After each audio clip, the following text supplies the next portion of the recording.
Por escrito. Por escrito.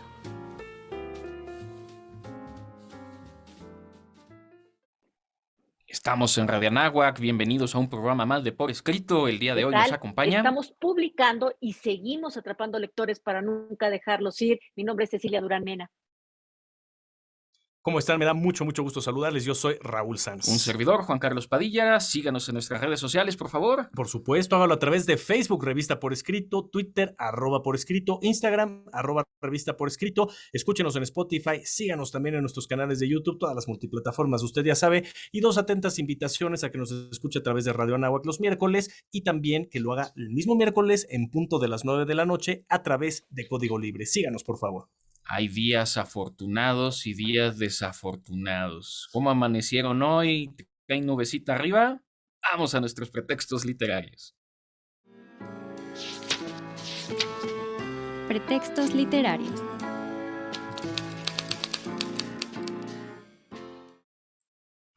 Ya en nuestros pretextos literarios, ¿cómo amaneciste tú, Ceci? ¿Con Yo buena hoy suerte? amanecí, creo que con buena suerte. Pero fíjate que quiero hoy platicar una cosa que estábamos platicando con Raúl y con Juan Carlos el día que se nos ocurrió la idea para este programa. Y es que hay una imagen muy padre en la película Match Point y a los que nos gusta jugar tenis sabemos que eso puede suceder en cualquier momento.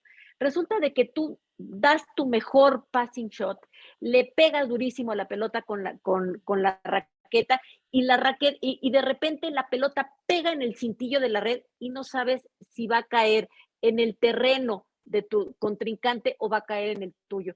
Y eso, cuando es un match point, puede ser, o sea, que es el punto para el partido, puede ser la diferencia entre la victoria y el fracaso. De ese tipo de cosas vamos a hablar el día de hoy, de esos libros que pegaron en el cintillo y que o cayeron en el fracaso, en el lado oscuro, o que se fueron al lado brillante y tuvieron mucho éxito. Y pasa justamente eso de la red. Yo creo que todos alguna vez, también a los que nos gusta el tenis, lo hemos visto. Uf, No sé lo que padecido. pasa, como dices, sí, lo hemos visto, ¿no? De que te pones así desde el otro lado de la televisión con los pelos aquí en las manos, a ver qué, sobre todo cuando le vas a uno de los que están jugando, ¿no? Pero bueno, interesante el tema, porque ahí les va. ¿No? Nuestro tema justamente de hoy es la buena y o la mala suerte en los libros. Y yo aquí le lanzo la pregunta y se la aviento a Juan Carlos. ¿Existe la suerte, Juan Carlos? Híjole, te vas a Bueno, meter por sí, ahí. porque yo siempre he defendido la idea de que Dios tiene sus equipos y si no gana el tuyo es porque Dios le va a otros, particularmente a los Packers. Pero no, por supuesto que existe la buena y la mala suerte. Creo que Match Point es una gran película en ese sentido porque nos hace vivir esa posibilidad. Ahora ya digo, ya que tengo la pelotita, Ajá. la figura mitológica que más me gusta de los griegos es Jairos. Y Jairos es un semidios. Y este semidios tiene varias características. Tiene alas en la espalda, tiene alas en los pies, quiere decir que es ninfa y que se mueve con rapidez. Tiene una balanza en la mano y es pelón, pero tiene un mechón largo de cabellos. Es lo que simboliza el tiempo afortunado. Si tú logras retener a Jairos de la greña y lo tienes contigo, la balanza se va a inclinar a tu favor. Y de lo que se trata, y esa es la figura que es un daimón, si lo retienes, entonces la suerte te va a sonreír. Y si se te escapa, pues la mala suerte te puede venir. Por eso se dice, te traen de la greña. Es posible, no lo sé, no lo puedo jurar, pero podría ir por ahí. Pues fíjate, Juan Carlos, que yo creo que hay algunos libros que sí lo agarraron de la greña y Ujú. otros que tristemente no. Desgraciadamente es muy, o sea, no podemos conocer todos estos libros que pegaron en el cintillo de la red y por alguna razón no sobrevivieron, no se publicaron o desaparecieron porque fueron olvidados, porque estuvieron por ejemplo, en la biblioteca de Alejandría y se incendiaron, o porque las termitas se comieron todos estos pergaminos en donde estos estuvieron. Y lo que sí es cierto es que los que tuvieron suerte son los que están publicados y los que todavía recordamos. Y yo creo que no hay un autor que haya tenido más suerte que el propio Homero. Y no solo eso, Ceci, añadiéndole a lo que acabas de comentar, porque hablaste de los títulos, hablaste de los libros, el objeto tal cual, pero ¿qué tal hablar entonces del propio autor? ¿Cuántos autores no han sufrido precisamente que a lo mejor en vida no gozaron ni disfrutaron el Uy, éxito sí. de sus obras, ¿no? Y eso hasta cierto punto también uno lo podría considerar mala suerte. Y de pronto los herederos, ¿no? Los hijos, los nietos, los bisnietos, son los que viven en la riqueza absoluta, gozando las mieles Total. de la creación del abuelo, del bisabuelo, del tatarabuelo. Y ahí es donde viene, hablando de la suerte, que no cabe duda que hay quien nace con estrella y hay quien nace estrellado. No, Sin sin duda. duda, sin duda. Y aquí valdría la pena señalar, es buena suerte no haber tenido ese prestigio en vida. A mí me parece que no es buena suerte. Y aunque después pueda tener el éxito y luego los nietos puedan ser los millonarios que gozan de lo que el abuelo hizo, me parece que para el propio autor pues no es lo afortunado. Ujú, Lo afortunado es efectivamente que puedas ir gozando de cierto prestigio. ujú, Aunque, y estoy pensando, cualquier académico, cualquier escritor, sobre todo en el área académica, pero también en el tema literario, que llega a ser famoso, le viene la mala suerte de la fama. Se le ujú. empieza a vilipendiar, ya no se le toma en serio, se empieza a pensar que es superficial, que no puede hacer su mejor obra. Entonces, es una buena mala suerte que, como bien expresaba al inicio Ceci, es esa pelota de tenis que ha pegado en el cintillo de la red y no sabemos de qué lado va a caer, pero de donde caiga va a perder el tenista que esté de ese lado, Exacto. sin duda. No, y además, Juan Carlos, lo dices con mucho tino, porque ¿qué pasa con aquellos que escribieron ya su gran obra? Pienso, por ejemplo, en el caso de Flaubert, ¿no? O sea, después de haber escrito Madame Bovary, ya todos los demás escritos que él haya producido, aunque sean de la misma calidad, etcétera, ya son olvidados. Ya pienso, por ejemplo, entonces también en tantos otros que escribieron, pienso en James Joyce, por ejemplo, ¿no?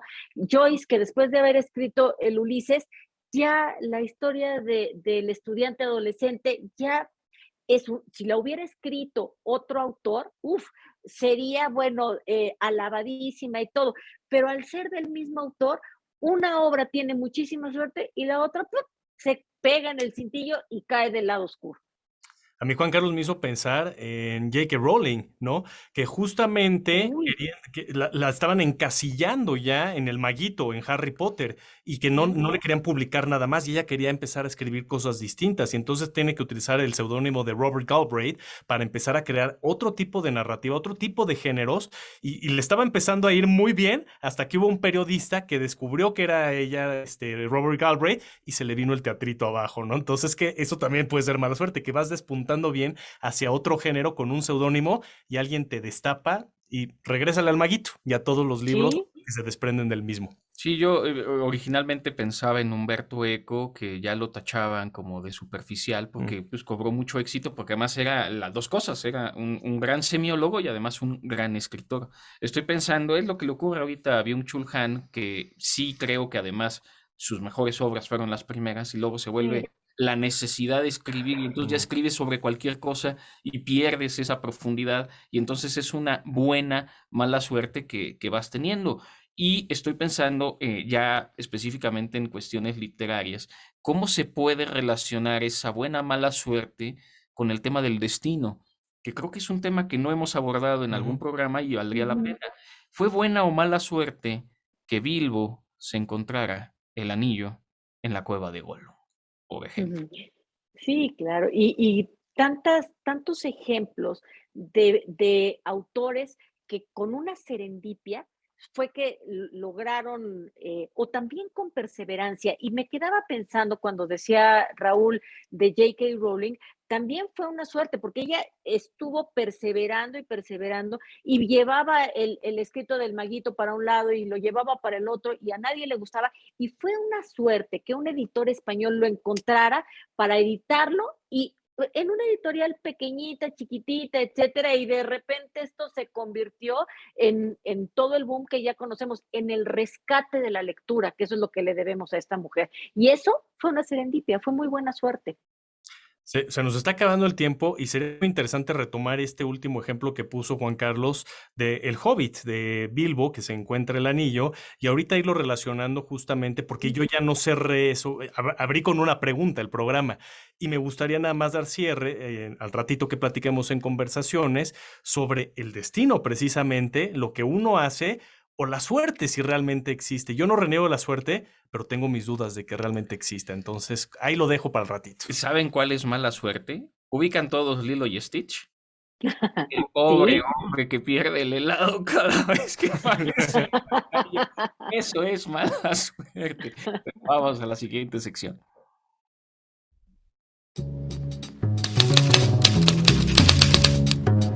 Lo desconocido.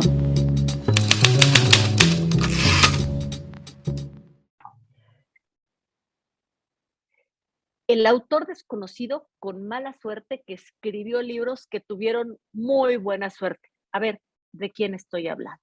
Por supuesto, estoy hablando de un autor que de manera indiscutible dominó el género del terror, el género policíaco, que además fue uno de los más importantes poetas que ha dado la Unión Americana, que marcó la historia de la literatura universal. ¿De quién estoy hablando? Por supuesto, estoy hablando de Edgar Allan Poe. Y es que no solo consiguió darle una vuelta de tuerca a las llamadas novelas góticas y en realidad a toda la literatura gótica, sino que además está considerado como padre de todas las novelas detectivescas. Bueno, pues sí, Edgar Allan Poe no fue un hombre que tuviera mucha suerte en su vida. De hecho, tuvieron mucho más suerte sus libros que él mismo. Y es que él dio forma a libros que hoy son básicos y son clásicos de estos estilos. Por ejemplo, el caso de la caída de la casa Usher, que fue escrito en 1839, El gato negro, que fue escrito en 1843, El cuervo, que es así como el himno al poema, que fue escrito en 1845, El escarabajo de oro, 1843, Los crímenes de la calle Morgue, en 1841. Todos estos trabajos hicieron que Poe fuera no solo admirado por una multitud de lectores, sino muy, muy preferido y editado y traducido a nivel mundial. No obstante, y a pesar de hecho, siguen apareciendo muchos datos alrededor de esta figura que nos resultan desconocidos a la mayoría. Se cree que el autor aprendió a leer y a calcular, imagínense en dónde, en los cementerios leyendo lápidas, así aprendió a leer y así aprendió a sumar y a restar. A los 18 años tomó la rara y además intempestiva decisión de alistarse en el ejército y para conseguirlo tuvo que mentir por cuestión de edad. Así que, bueno, imagínense nada más. Encima, a los 27 años, que ya se consideraba una edad muy mayor en su tiempo, se casó con su prima Virginia, que solamente tenía 13 años. O sea, imagínense la diferencia de edad. Claro, fueron muy felices, pero a los pocos años de haber contraído matrimonio, su mujer se contagió de tuberculosis y murió, haciendo que la vida del autor desde ese momento estuviera rodeada de una tristeza absoluta y que siempre estuviera en un estado melancólico. El autor de Auguste Dupin, el detective al que dio forma y al que convirtió en uno de los personajes más conocidos de la literatura universal, sirvió de inspiración a Sir Arthur Conan Doyle para crear al emblemático detective Sherlock Holmes. En la narración de Arthur Gordon Pym cuenta la historia de un náufrago que varios tripulantes para poder sobrevivir deciden comerse a otro pasajero. Imagínense nada más. Curiosamente, años después de la publicación de este relato, ocurrió un caso real del naufragio que no solo hizo que también los afectados se comieran a los viajeros, sino que precisamente la víctima se llamaba igual que el de la historia de Poe, Richard Parker. Su obra El Cuervo está inspirada en un pájaro que aparece en un libro de Charles Dickens, Burnaby Rudge. Se cree que Edgar Allan Poe, como muchos otros autores de la época, consumía de manera frecuente una sustancia conocida como láudano. Esta se elaboraba a partir de vino blanco, canela, azafrán y, ¿qué creen? Opio. Uno de los misterios que rodean a la vida de este autor y que no han acabado de esclarecerse es su muerte. Y es que son muchas las teorías acerca de la causa por la cual falleció. Se dice que fue por cuestión de alcohol, que fue meningitis, que le dio un ataque al corazón, que le dio sífilis, que tuvo cólera, pero no solo eso. También se desconoce por qué cuando fue hallado desvanecido en la calle y poco antes de morir vestía ropas que no eran suyas. Pues sí, falleció sin hacer realidad uno de sus sueños, era editar otro libro, otro periódico que ya tenía el título, se llamaba The Stylus.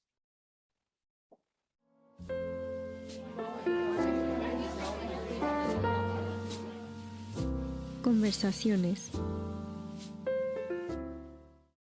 Por fortuna, hemos llegado ya a nuestras conversaciones. Mi querida Ceci, ¿cómo te gustaría comenzar? Contestándole la pregunta que nos lanzó Raúl en la primera sección, y es que él decía si existe o no existe la suerte. Y yo te voy a contestar con algo que decía mi papá. La suerte sí existe. ¿Qué crees? La empiezan a repartir a las 5 de la mañana y a las 8 ya se acabó. Así es de que hay que trabajar y llegar temprano y llegar puntual para poderla conseguir. Es una una muy buena forma justamente de decir la suerte. Yo tengo la idea, por eso dije, no reniego, de que exista o no la suerte. Simple y sencillamente como diría Yoda, en mi experiencia no existe tal cosa como la suerte. Yo creo que más bien, y esta frase seguro es trillada, todo el mundo la hemos escuchado, uno va creando su propia suerte, uno va haciendo su propia suerte.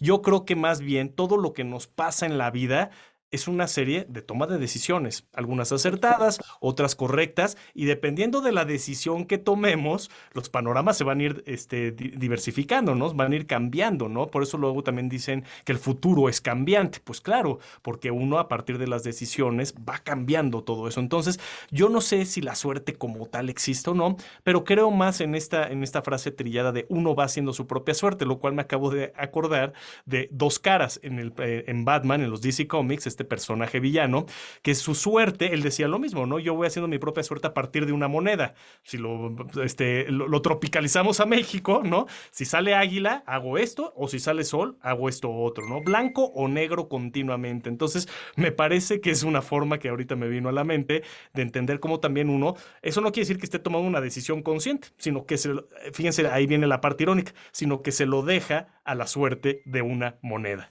Pues sí, habría que presentarle a este personaje doble cara a los que venden merengues en México. Sí. Hacerle apuestas continuamente.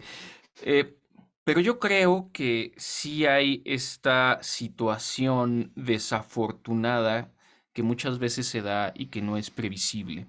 Estoy pensando en el mismo Tolkien. En la década de los años 70, con todo el movimiento hippie, hubo muchísima asociación, y esto está documentado, de jóvenes que se drogaban, evocando El Señor de los Anillos, y bueno, a grado tal que incluso querían hacer película del Señor de los Anillos, los Beatles. Yo no sé si hubiera sido afortunado o no hubiera sido afortunada esta situación. La cuestión es que el mismo Tolkien, cuando lo entrevistaron y le dijeron, oye, ¿qué piensas de esto? Obviamente él se sentía triste porque sentía que no tenía nada que ver este movimiento con la obra que él mismo había implementado. Y él lo veía más bien como una cosa desafortunada que pues él no debía ni temía ni tenía nada que ver con, o bueno, más bien tuvo que ver con el éxito que tuvo el libro. Pues yo les quiero platicar, y bueno, mi papá se va a enojar, que yo soy como hija de merenguero. ¿Qué quiere decir esto? O sea, los merengueros, sobre todo a principios del siglo XX, jugaban volados para ver si te pagaban el merengue doble o si te salía gratis. Yo soy como hija de merenguero, yo puedo decir que tengo buena suerte, y el primer libro que yo escribí, Hermana Querida, híjole, tuvo un detalle de buena suerte que fue esa pelota que pegó en el cintillo y se fue al lado maravilloso. Resulta que el día que yo tenía que presentar mi libro en la FIL de Guadalajara, el lugar en donde yo lo iba a presentar era donde Emilio José Pacheco estaba dando su conferencia de prensa después de haber ganado el premio Cervantes. Entonces estaba a reventar de medios y pues yo estaba ahí viéndolo y él se da cuenta de que yo estaba ahí esperando y le preguntan pregunta él que por qué está esta persona esperando. Y entonces dice, ay, maestro, perdón, pero es que ella tenía que presentar su libro, etcétera. Y entonces él me llama y yo todavía, así como los alumnos que no saben si te están hablando a ti o a quién, Celso Santa Juliana, que fue mi maestro, me empuja y entonces toma el maestro Pacheco mi libro y me lo presenta ante los medios. Y ese fue el grado de suerte que hizo que ese libro fuera una verdadera maravilla. Se acabó la primera edición, cosa que para un escritor que está iniciando es totalmente inusual y fue un verdadero golpe de suerte. Bien, yo estaba pensando en esta novela, este bestseller de Dan Brown, El Código Da Vinci, que muchos, si no han leído el libro, seguramente habrán visto la película. ¿Y por qué lo traigo a colación con esta temática de la suerte? Porque a veces la obra es buena, a mí me gusta, la disfrutas, te entretienes, hay cosas que por supuesto que van más allá de lo creíble, pero es muy interesante, te mantiene entretenido y creo que ese es su objetivo final. Entonces, en la parte literaria no hay ningún problema, pero ¿dónde viene la suerte para esta obra de Dan Brown? Imagínense que es una novela que tiene muchos tintes del cristianismo católico, obviamente también relacionados con el arte, con renacentistas, con Leonardo da Vinci, por eso se llama el Código da Vinci, con los templarios, etcétera, etcétera. Y aquí lo interesante es que en muchos lugares del mundo, entre ellos Líbano, pero muchos otros países del mundo, se sintieron ofendidos con la temática tanto de la obra literaria como de la película. Entonces, ¿qué hicieron? Prohibirlo. ¿Y qué le pasa al ser humano cuando algo te lo prohíben? Ahí vas, entonces, por Contreras a hacerlo. O sea, dile no a alguien, prohíbeselo, y entonces inmediatamente va a hacer lo contrario. Entonces, se convirtió en un bestseller. Todo el mundo quiso leer el libro, todo el mundo quiso ver la película, y bueno, ya conocemos el resto de la historia. Esto me trae a colación otro ejemplo muy similar, y aquí no me dejarán mentir. El crimen del padre Amaro. ¿Se acuerdan de esa película, no? En realidad la película, esto lo digo desde mi punto de vista personal, me parece malísima. Es malísima. Pésima. No, es pésima. El Pésima. director es Carlos Carrera. La película es pésima, es con Gabriel García Bernal. Pero ¿qué pasó ahí en ese momento? Que en muchos lugares, ¿no? Se empezaron a decir, no vean esa película, ¿no? Es cosa del diablo, es una cosa terrible, ¿no? Entonces dijeron, ¿qué pasó de nuevo? La prohibición. Prohíbe ver esa película, y que hizo toda la gente en ese momento fue a los cines a ver la película, a perder el tiempo, porque lo digo de nueva cuenta. Es malísima, pero se convirtió en ese momento en la película mexicana más taquillera de la historia. Ya después sería superada por Nosotros los Nobles, y después por la de Derbez, no me acuerdo ahorita el nombre, una de las de Derbez, que se convirtió en la número 1, ¿no? Pero en ese momento fue gracias a esa prohibición que se convirtió en la película número 1 en México, en la historia de México. Si no se aceptan devoluciones, Esa, no se aceptan la devoluciones. película, aquí producción nos ayuda a ponerlo. Y es que quizá la frontera entre la buena estrella y la mala estrella sea bien delgadita. Yo más bien me considero con mala estrella, y no porque le vaya a equipos perdedores. Les voy a decir dos anécdotas, una de las cuales me va a dar mucha risa a Ceci. Hay dos libros que compré y que tuvieron defectos editoriales. Hace poquito una edición muy bonita de Crimen y Castigo de Peter Frank Copan, donde le enseñaba a Raúl, es increíble porque uno va leyendo y de repente no tiene sentido lo que está diciendo, y es porque se encuadernó mal y se encuadernó al revés, pero solo fue un cuadernillo de los muchos cuadernillos que, ya terminé el libro, conforman el libro. Y esto es o la buena suerte de tener una edición defectuosa o la mala suerte de ser el único que consigue ese ejemplar. Y en otra ocasión, esta de Editorial Juventud, no fue Crimen y Castigo, fue Los Hermanos Karamazov. Ya hacia el final, cuando están haciendo el juicio de Smerdiakov, el cuadernillo se repite. Entonces vas en Uf, la página 480 y de repente te regresa a la 460. Y esas 20 o 40 páginas que pudieran estar en medio, en el siguiente cuadernillo no se repiten, se lo saltaron. Es un error a la hora de editar el libro, a la hora de empastarlo. Y bueno, podría decirte, Ceci, que no he terminado nunca de leer Los Hermanos Karamazov. hay que regalarte una No me lo edición que sí permito. tenga el final. Bueno, yo quiero platicarles de un libro, de esos pocos que sabemos que se perdió. Resulta de que Ernest Hemingway estaba mudándose de Francia a España, acababa de terminar la Gran Guerra, la Primera Guerra Mundial, y estaba en una estación en Francia y se iba a España porque él quería hacer periodismo sobre todo lo que estaba sucediendo con la Guerra Civil Española. Pues traían un montón de maletas, él y su esposa, etcétera, y en una de esas maletas tenía todos los escritos que había recopilado pues en todo el frente de guerra, en toda su experiencia mientras estuvo en Francia. Pues te la llevas tú, no, me la llevo yo, etcétera, y la maleta que tenía todos esos manuscritos se perdió. Qué mala suerte para Hemingway, qué mala suerte para la esposa, que tal vez fue la que la olvidó, o fue él, quién sabe. Qué mala suerte para la humanidad, porque nunca sabremos qué fue lo que se hubiera podido publicar a partir de eso.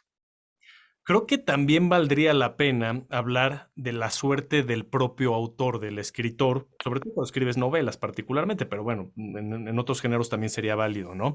¿A qué me refiero? Estar en el momento adecuado y en el lugar adecuado para a lo mejor presenciar algo, ver algo, vivir algo, una experiencia, lo que sea, y de ahí entonces que nace una idea en la mente del autor y lo convierte en novela. A mí me ha pasado, Interesante. yo he escrito cosas a partir de que estuve en un momento y vi algo y eso me despertó la imaginación tremendamente, empieza a volar y corres a tu computadora.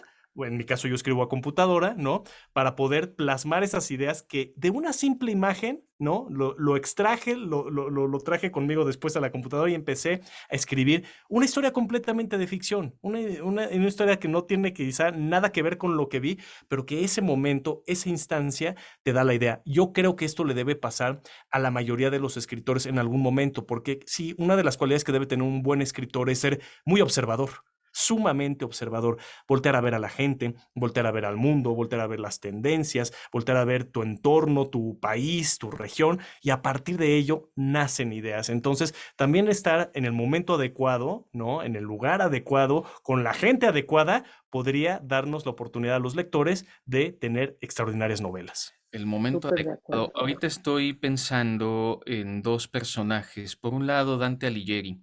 Dante Alighieri escribió la Divina Comedia y gozó de éxito durante la vida de Dante, pero Dante fue un político con muy mala fortuna. Él se alineó primero en Florencia con el partido político, por decirlo de esta manera, pues incorrecto, y se tuvo que Ujú. exiliar.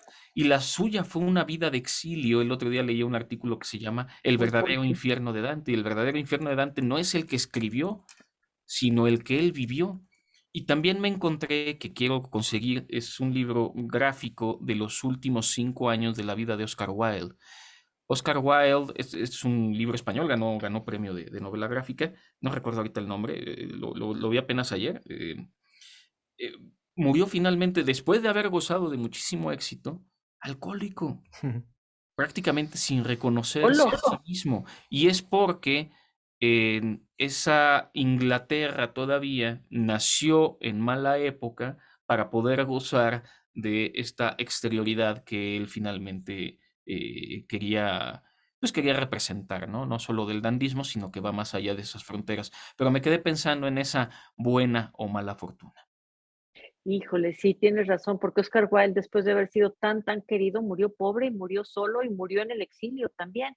Y hablando de la mala suerte de Dante, también tuvo muy buena suerte, Juan Carlos, porque él consiguió un mecenas, el Can Grande, y el Can Grande fue el que financió la publicación de su obra. Si no hubiera sido por la suerte que tuvo Dante de en el exilio, en Mantua, conocer al Can Grande y que él fuera el que financiara y al que le dedicara de alguna manera también su obra, hoy no podríamos haber conocido las letras de este florentino tan maravilloso.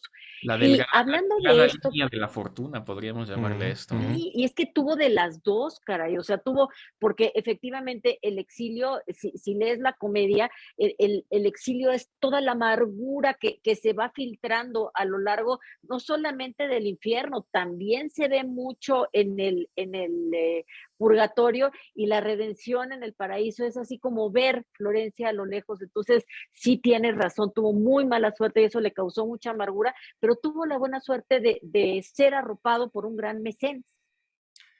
Pues sí, y ahí les va la gran suerte de mi autor favorito, Stephen King, que no existirían sus obras hoy en día, ni lo conoceríamos si no fuera por su esposa, Tabitha King. ¿De qué trata esto? Imagínense que Stephen King se encontraba en alguna época de su vida dando clases de inglés en secundaria. De eso vivía en ese momento. Ya estaba escribiendo cosas, pero pues las publicaba a veces en estas revistas de un cuentito, ¿no? Nada más publicar por publicar para irse dando a conocer, pero sin el menor de los éxitos. De pronto se encuentra terminando de escribir Carrie, su primer gran novela, su primer bestseller. Pero ¿qué pasó cuando lo termina de escribir? Imagínense, él sí escribía en máquina de escribir, termina todas estas páginas, no le gusta en lo absoluto la obra, ¿y qué hace él? Lo tira a la basura. Así tal cual, Carrie se va a la basura. Se va él muy decepcionado, creyendo que no es ningún buen escritor, que ya no va a tener éxito, que se va a dedicar el resto de su vida a dar clases de inglés en secundaria. Y es su esposa, Tabitha King, quien rescata el libro, lo saca del cesto de basura, lo lee completito, y ella también es escritora. Se acerca a su esposo y solamente le hace algunas recomendaciones. Le dice, la obra es buenísima, solo te recomiendo ajustar esto, ajustar aquello. Lo convence, le hace precisamente las modificaciones sugeridas por su esposa y se convierte en el primer gran bestseller de Stephen King. Carrie, que ya incluso hay hasta 3 películas de ello, ahí despunta su carrera, y desde entonces Stephen King tiene más de 65 libros publicados, cada uno de ellos bestseller, y el 70% de ellos convertidos en películas o en series de televisión. Creo que también tiene mucho que ver la manera en que nosotros afrontamos esa buena o mala estrella o esa fortuna. Y estoy pensando en el personaje de Remy. Lo ubicamos nosotros por una caricatura ochentera, pero es una elaboración, no recuerdo ahorita cómo se llama la novela, pero es una novela rusa. Y el niño, pues es una tragedia tras otra, lo venden y luego se le van muriendo las mascotas y vive en la calle y vive como puede, pero la gran característica que tiene Remy, al menos en la serie, no lo sé en la novela, es la alegría siempre de vivir. Es un niño alegre. Esa es la gran estrella que tiene Remy a pesar de toda la mala fortuna que va viviendo. Y hablando de mala y buena fortuna, claro, un poquito hacer recuento de cosas que ya hemos dicho, ¿no? El que alguien quiso quemar el libro, pero fue rescatado por alguien más. Estoy pensando en Franz Kafka, que pidió destruir la obra y no le hicieron caso. También no tendríamos la Eneida de no haber sido por César Augusto, el emperador, que fue el que dijo, no le hagan caso y por favor me publican la obra de la Virgilio. Eneida, de Virgilio. Y bueno, hablando de buena y mala suerte, para los que tenemos biblioteca, la mala suerte es ser el ya merito para ser leído.